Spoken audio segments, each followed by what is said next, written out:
The vastness of the Tanar galaxy stretched like an endless sea of darkness, punctuated by the faint twinkling of surviving stars. Once a vibrant collection of 1,000 star systems teeming with life and civilization, now reduced to scattered embers and cosmic dust. At the center of this devastation loomed a fortress of impossible architecture, jutting spires of obsidian material that seemed to absorb light rather than reflect it. This was the dwelling of the being known throughout what remained of the galaxy as the Immortal Destroyer, the Dark Lord. Legends spoke of its arrival centuries ago, a cosmic entity of unfathomable power that moved from system to system, leaving only destruction in its wake. Entire civilizations had been reduced to ash, planets cracked open like eggs, and stars extinguished as though they were mere candles before a hurricane. The creature showed no mercy, no emotion, no hesitation, only the cold, calculated annihilation of all it encountered. In the aftermath of this cosmic holocaust, the survivors of the Tanar galaxy lived in perpetual fear.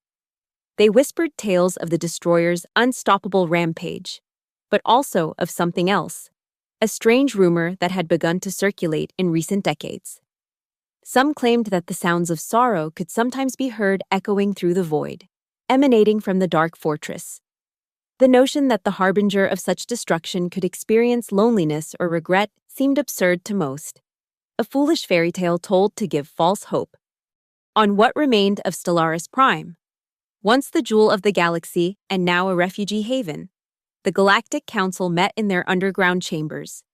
Representatives from dozens of species gathered around a holographic projection of the Dark Fortress. "Another system has gone silent," announced Counselor Zenith, her blue skin reflecting the dim light. "That makes the 18th this cycle." "The pattern is becoming less predictable," observed Counselor Thorm, an elderly member of the insectoid Vesperi race. "The destroyer seems to be hesitating."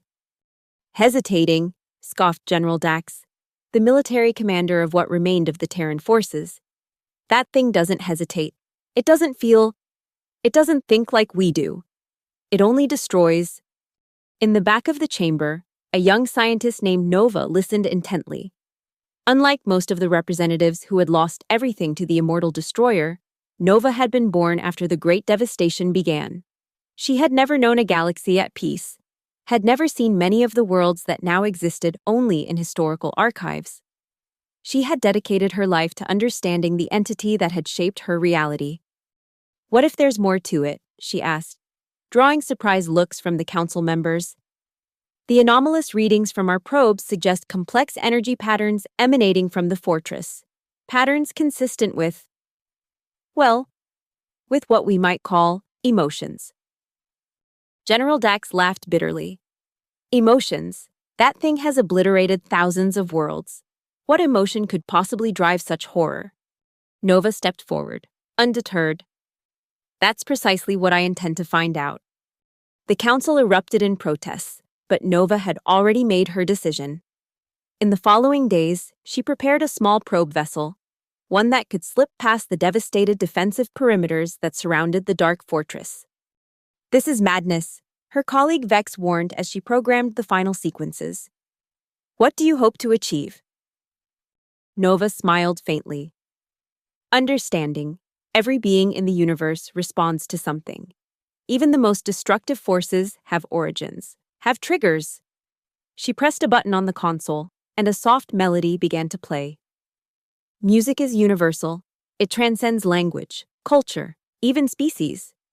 If anything can reach whatever lies within that fortress, it's this." The melody was a simple lullaby, one that had survived from old Earth. A gentle, soothing tune that mothers had sung to their children for centuries. It carried no weapons, no threats, only the pure emotional resonance of comfort and peace. "And if it responds with destruction?" Vex asked quietly. Nova's expression hardened. "Then we've lost nothing that isn't already being taken from us every day." The probe launched silently, a tiny speck against the vast darkness of space, carrying its unusual payload toward the heart of terror. Within his fortress, the Immortal Destroyer sat motionless on a throne of black crystal. Its form was difficult to comprehend, sometimes appearing humanoid, sometimes shifting into something more draconic, sometimes dissolving into pure shadow. For centuries, it had carried out its mission of destruction without question or hesitation. System after system had fallen before its power. And yet lately, a strange sensation had begun to plague it. Emptiness. The destroyer had begun to pause between attacks, to linger in the aftermath of destruction, as though searching for something in the floating debris of shattered worlds. Something missing, something lost. But what that something might be, it could not remember. Memory itself was a strange concept for the entity. It remembered destruction, remembered power, remembered the thrill of watching stars collapse under its will. But beyond that, nothing. No beginning. No purpose. Only the endless cycle of finding, destroying, and moving on. Until the day the probe arrived. The tiny vessel slipped through the defensive systems with surprising ease, as though they had been lowered without conscious command. It took position near a small star close to the fortress, one of the few celestial bodies the destroyer had left untouched. And then, it began to broadcast. The lullaby drifted through space, carried on waves that penetrated the walls of the fortress and reached the entity within. At first, the destroyer paid it no heed. Another insignificant transmission from insignificant beings. But as the melody continued, something extraordinary happened.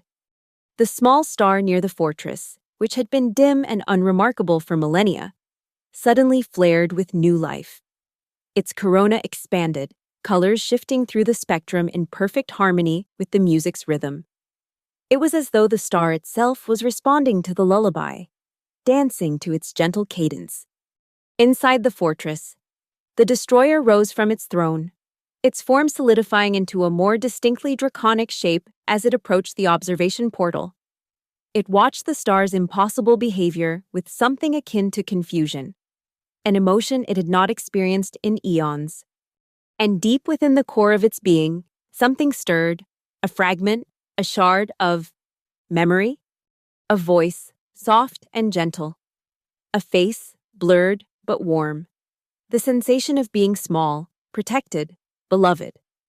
The destroyer recoiled from these impressions, unable to reconcile them with its nature. Yet the melody continued, and with it, the star's dance grew more elaborate, more beautiful. For the first time in centuries, the immortal destroyer felt something beyond the drive to annihilate.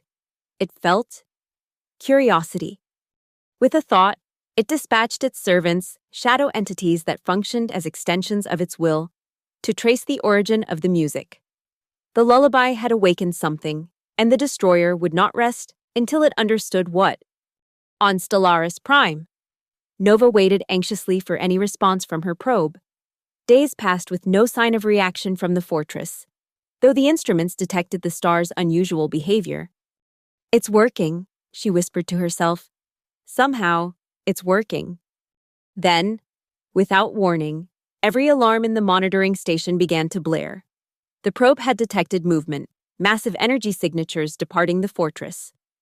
"It's coming!" Vex shouted, his face pale with terror. "You've provoked it." But Nova studied the readings with growing excitement. "No, look at the trajectory. The shadows aren't heading toward us. They're following the signal back to its source. They're trying to find the music's origin." "And that's supposed to be comforting," General Dax demanded, having arrived at the station upon hearing the alarms. "You've just given the destroyer a new target." Nova's eyes remained fixed on the screen. "Or a new purpose." The shadow entities spread throughout the galaxy, following the echoes of the lullaby through the cosmic void. Their search led them to a small, blue-green planet on the outer rim of the Tanar galaxy, a world called Aurelia that had somehow escaped the destroyer's notice until now. Aurelia was a young world by cosmic standards, its civilization barely 1,000 years old. Unlike the highly technological societies that had dominated the galaxy before the devastation, the Aurelians had developed a culture centered around sound and music. Their cities were constructed to capture and amplify the natural harmonics of their environment. Their technology, advanced in its own right, was designed to work in concert with the melodies that permeated their society. And most remarkably, they had developed a tradition known as the Lullaby Festival, an annual gathering where new compositions were shared and ancient ones honored in a celebration of life's continuity. It was during preparations for this festival that the shadow entities arrived, silent observers hovering at the edges of Aurelian cities. Their presence did not go unnoticed. "What are they?" asked Lyra, an elderly Aurelian composer who had devoted her life to preserving the most ancient melodies of their people. She stood on her balcony, watching the shadows drift through the evening sky. Beside her, her young apprentice Elian shivered. "They feel wrong, like holes in the world." Lyra nodded gravely. "They're listening, child." But to what? All across Aurelia, the shadows moved from place to place, lingering wherever music was being performed. They showed particular interest in the practice sessions for the Lullaby Festival, gathering in greater numbers around the central amphitheater where Lyra's ancient collection would be performed. Unaware of the danger they potentially faced, a group of young Aurelians decided to investigate the strange visitors. Led by a bold explorer named Thero, they followed one of the smaller shadows to the outskirts of the capital city. "My father says they're scouts," said Mila, the youngest of the group. "That something terrible will follow them. If they meant us harm, they would have done something by now." Thero reasoned, though his voice lacked conviction. "They seem more curious than dangerous." As they watched from behind a stand of luminescent trees, the shadow suddenly turned toward them. The young Aurelians froze as it approached, hovering just meters away. Then, to their astonishment, it produced a sound, a halting, distorted fragment of melody. "It's trying to communicate," whispered Thero. Without thinking, he stepped forward and hummed a simple response, the first notes of an Aurelian greeting song. The shadow pulsed, its form rippling like disturbed water. Then it repeated Thero's notes perfectly, adding the next phrase of the traditional greeting. News of this interaction spread quickly through Aurelian society. While some advocated for caution, others, particularly the musicians, were fascinated by the shadow's apparent affinity for their music. Lyra, however, recognized something in the shadow's behavior that others missed. "They're searching," she told the Aurelian Council, testing each melody against some internal standard. "They're looking for a specific song." "To what end?" asked first harmonist Velen, the leader of the council. Lyra's ancient eyes were troubled. "That, I cannot say, but I believe we will discover the answer at the festival." As the shadows continued their investigation, across the galaxy, the Immortal destroyer grew increasingly restless. The fragments of memory awakened by the lullaby had begun to multiply, creating a disjointed tapestry of impressions. A planet with 3 moons, a dwelling made of some organic material, warm hands lifting it, him, toward a night sky filled with stars. For the first time in its existence, the destroyer began to question its nature. Had it always been what it was now? The very concept seemed absurd. And yet the persistent memory suggested otherwise. Something had changed it, shaped it, turned it from what? The uncertainty was maddening. The destroyer abandoned its throne and stalked the corridors of its fortress, its form shifting erratically between humanoid and monstrous as its agitation grew. The fragments of memory carried emotional resonances that it had thought long purged from its being. Warmth, security, affection. Emotions that had no place in its existence of endless destruction. And beneath these unfamiliar sensations lurked something darker. Something that had driven its campaign of annihilation for centuries. Something that whispered of betrayal, of loss, of rage so profound it could only be expressed by unmaking creation itself. The destroyer roared, the sound reverberating through the fortress and into space beyond, causing gravitational disturbances that rippled across light years. It summoned more shadow entities, dispatching them to Aurelia with an urgent command. Find the source, find the memory, find what was lost. On Aurelia, the day of the Lullaby Festival arrived. Despite the continued presence of the shadows, now in greater numbers than before, the Aurelians proceeded with their celebration. The central amphitheater was filled to capacity, its acoustic architecture ensuring that even the softest notes would reach every listener. Lyra sat in the composer's section, her collection of ancient melodies prepared for performance. Throughout her long life, she had traveled Aurelia, gathering songs passed down through generations. Some were so old that their origins had been forgotten, their lyrics transformed by time into sounds without specific meaning. Among these was a particular lullaby, one that she had discovered in a remote village near Aurelia's northern polar region. The villagers claimed it predated their settlement, that it had been taught to their ancestors by visitors from the stars. Lyra had always assumed this was merely legend, but now, watching the shadows gather above the amphitheater, she wondered. The festival began with contemporary compositions, new lullabies written to celebrate children born during the past year. The shadows drifted closer as each piece was performed, their forms becoming more distinct, more attentive, but none seemed to satisfy their search. As the sun began to set, casting the amphitheater in the golden light of dusk, Lyra's collection was announced. The elderly composer made her way to the center of the stage, accompanied by a chorus of 12 children chosen for the purity of their voices. Our final performance, she announced to the assembled Aurelians and their unwelcome visitors, is a melody older than our written history. Its origin is unknown, its meaning lost to time, but its beauty remains. She raised her hands, and the children began to sing. The melody was simple, yet haunting, a gentle rise and fall of notes that seemed to capture the very essence of comfort and peace. The ancient lyrics, sung in a language no living Aurelian understood, floated through the amphitheater and into the darkening sky. Above, the shadows went completely still. Then, as one, they began to pulse with light, not the darkness that had characterized them until now, but a soft, golden radiance that matched the setting sun. They descended slowly, gathering around the stage in a circle of luminous attention. In space above Aurelia, something unprecedented occurred. The Immortal destroyer, for the first time in its existence, left its fortress. It traversed the void not as a wave of destructive force, but as a concentrated entity, a being with purpose beyond annihilation. As it approached Aurelia, civilizations throughout the sector braced for extinction. On Stellaris Prime, the Galactic Council convened an emergency session, certain that the relatively peaceful planet was about to become the destroyer's next victim. "We have to warn them," Nova insisted. "There might still be time for some to escape." "Escape to where?" General Dax replied bitterly. "There's nowhere in this galaxy the destroyer cannot reach." But as they watched the entities approach, they noticed something strange. The destroyer was not exhibiting its usual pattern of destructive energy. Instead, it moved with unusual restraint, its power contained, focused.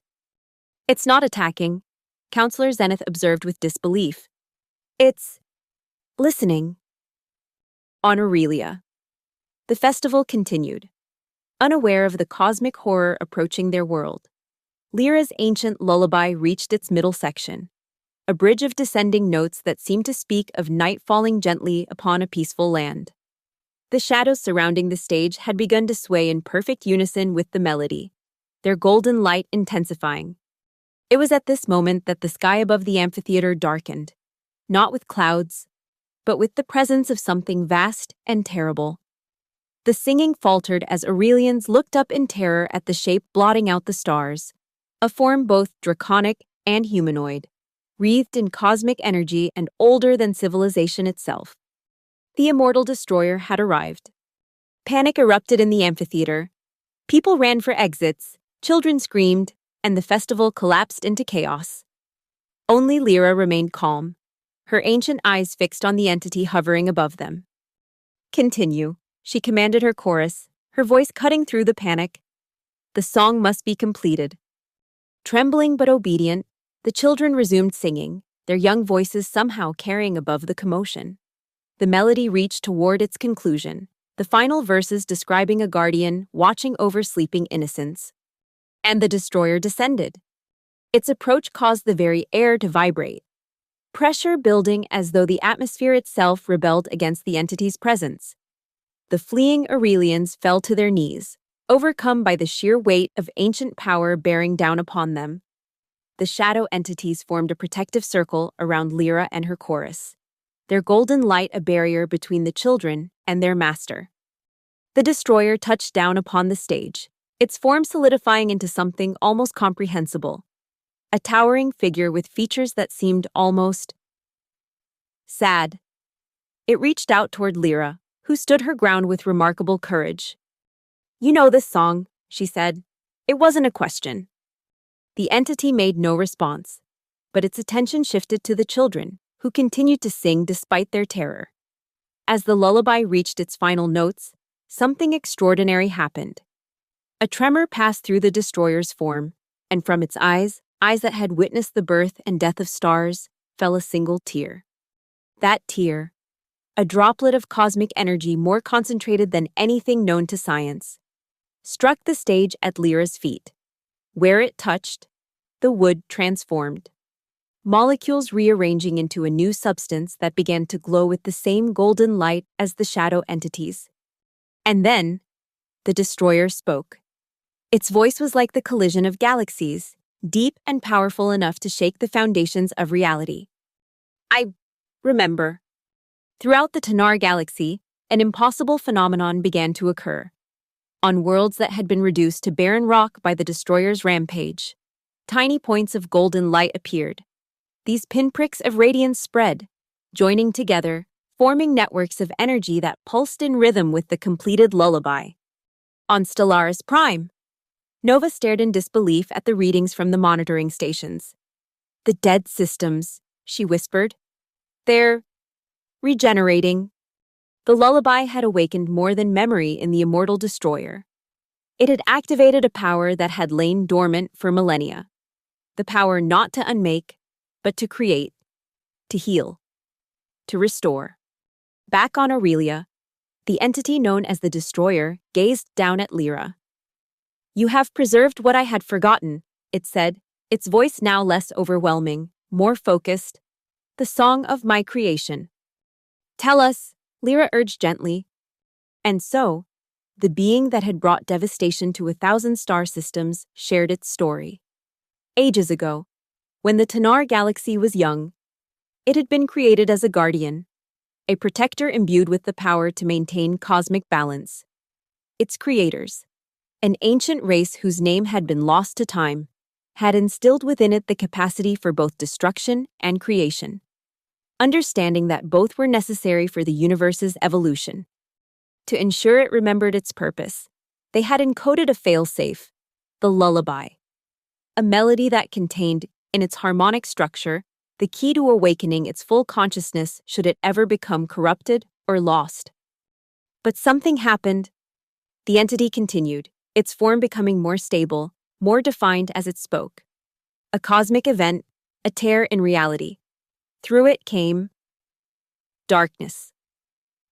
That darkness, which the destroyer now identified as the cosmic wraith, had infected its consciousness, suppressing its creative aspects and amplifying its destructive capabilities.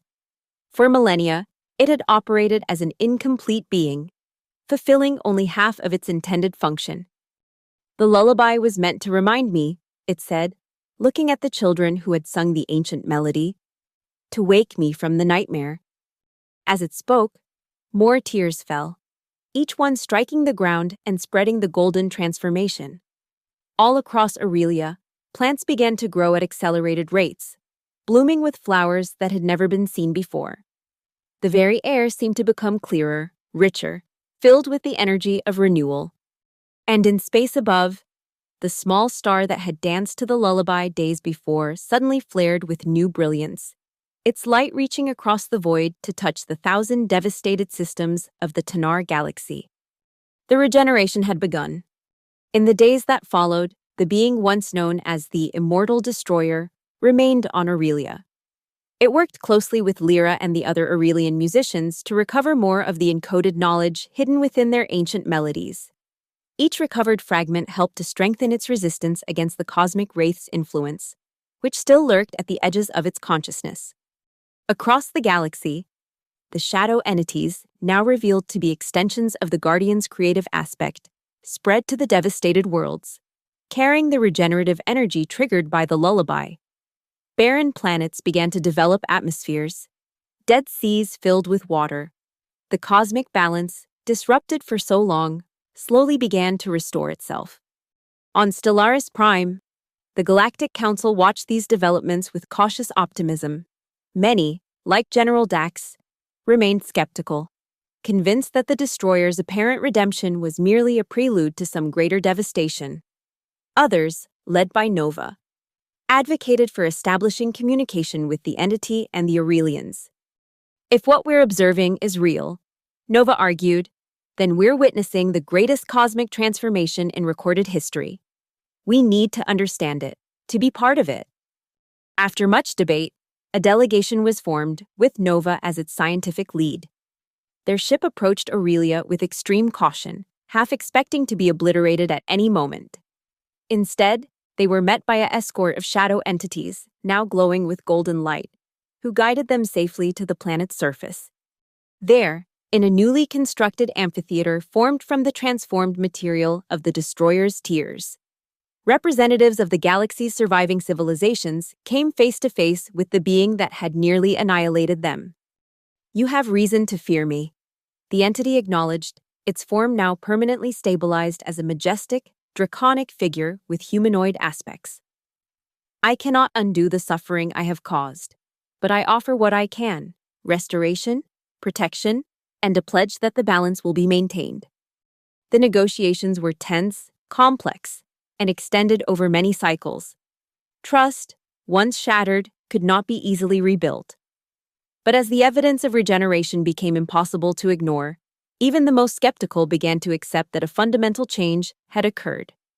The being, no longer the destroyer but not yet fully restored to its original purpose, took on a new designation: the Guardian of Harmony. It returned to its fortress, which underwent its own transformation, the obsidian spires opening like flower petals to reveal a structure of crystalline beauty that served as a focal point for the regenerative energy spreading throughout the galaxy.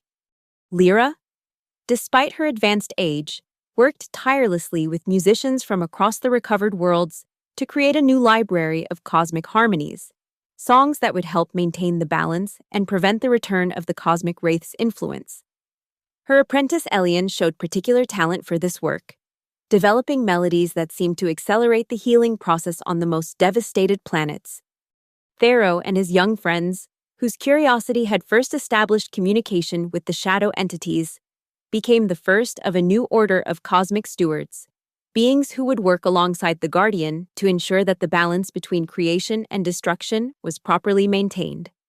And Nova, whose simple probe carrying an ancient lullaby had changed the course of galactic history, established the Stellar Harmony Institute on Aurelia. There, scientists and musicians worked together to explore the profound connection between cosmic forces and harmonic resonance, developing new technologies that worked with the universe's natural rhythms rather than against them. The road to full recovery would be long. Many species had been lost forever in the devastation. Entire civilizations had been erased, their knowledge and art existing only in fragments. The scars of the destroyer's rampage would remain visible in the cosmic landscape for eons to come. But for the first time in centuries, the beings of the Tanar galaxy looked to the future with hope rather than dread. The stars that had gone dark were rekindling. The worlds that had been shattered were reforming. Life, in all its stubborn persistence, was returning to the void. And at the heart of this renaissance was a simple lullaby, a melody that had reminded a cosmic entity of its true nature, proving that even the most destructive force in the universe could be transformed by the power of memory and music. Each year, on the anniversary of the transformation, Aurelians and visitors from across the galaxy gathered for a new festival. Under stars that grew brighter with each passing cycle, they would sing the ancient lullaby together, their voices joining in a harmony that reached across the cosmos. And the Guardian of Harmony, Once the immortal destroyer would weep tears of creation, each droplet seeding new life in the recovering galaxy. The being that had annihilated 1,000 star systems now watched over their rebirth, guided by the music that had awakened its forgotten purpose. In time, new threats would arise. The cosmic wraith, though diminished, had not been destroyed. It lingered in the darkest regions between galaxies, waiting for an opportunity to return. Other forces of imbalance, both natural and artificial, would challenge the recovering civilizations of Tanar. But they would face these challenges together, protected by their guardian and strengthened by the knowledge that even the most profound darkness could be transformed by the light of understanding. And throughout it all, the lullaby continued, its simple melody a reminder that in the vastness of the cosmic night, there was still room for tenderness, for memory, and for hope.